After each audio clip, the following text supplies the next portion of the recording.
my wife is going to open a hair salon. She will be the principal applicant.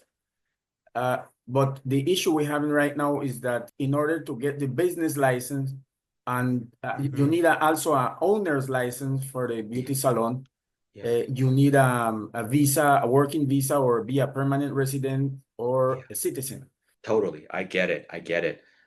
Great question. And I've done E2 visa cases for hair salon, beauty salon businesses. So I know exactly what you're talking about. Again, it's like, it's a catch-22 scenario. You need the E2 visa, so you can demonstrate you're a resident here, you have a social security number, be able to apply for the business licenses and the professional licenses. But the E2 visa expects you to have all that stuff done before you apply for E2 visa. So I'll share with you my strategy for overcoming this. Okay, so E2 visa does require that at the time you apply, that you have a real business. It's a credible business. It's not some super early stage startup. And you need to have all the licenses so the immigration officer can be assured that you can fully legally operate when they grant you the E2 visa. So in your situation for a hair salon business that have these licensing permanent requirement, we have to think outside the box. The traditional notion of completely doing this all by yourself as a brand new startup may not be legally feasible. Now, US is a big country. The licensing requirement is different in every single state. So good for you for doing the research in Georgia and understanding what it takes. Some people don't do the research and they proceed and spend time and money and effort and later realize they can't even open the business and they wasted time, money, and effort. So good for you to doing the homework. That is very important. In your situation, there are two possible ways to get around this challenge, this catch-22 challenge.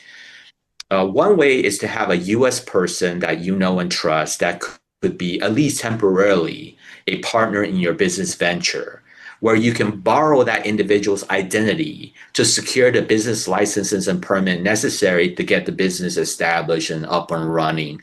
Once you obtain the E2 investor visa, in which you're able to demonstrate your legal temporary residence, your own social security number, then you can then swap out, apply for all those licenses in your name and transfer it to your name for the business. So I've had clients that have done that, but that's going to require that somebody here in the USA who's willing to partner up with you, and the US partner would have to be a minority owner. And we don't want the US partner to contribute any money. They want the financial capital to be contributed by the foreign citizen E2 applicant. So that's one possibility.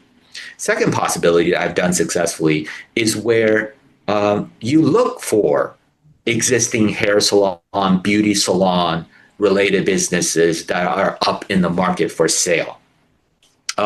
And you have a owner that is supportive, understand you're a foreign citizen, you're going to use this business investment as a vehicle to qualify for an E2 investor so that you can live and work here.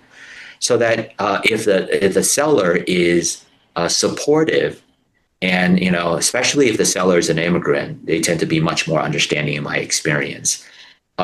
Then you can negotiate what we call E2 visa contingency clause, meaning you sign a purchase agreement, you deposit your purchase money in what we call an escrow account, which is a third-party neutral escrow account. You park the money there, and where the purchase agreement you sign condition the closing of the purchase on E2 visa approval.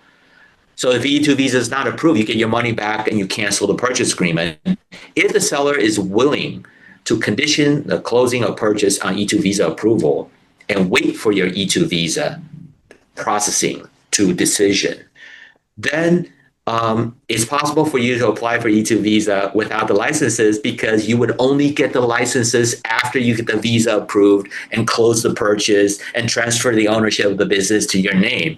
By the time you have the E2 visa, you can have social security number and be able to get the licenses and have the seller help you transfer all the licenses and permit to your name. And you'll be able to do so because you'll be considered a temporary resident with the E2 visa at that point.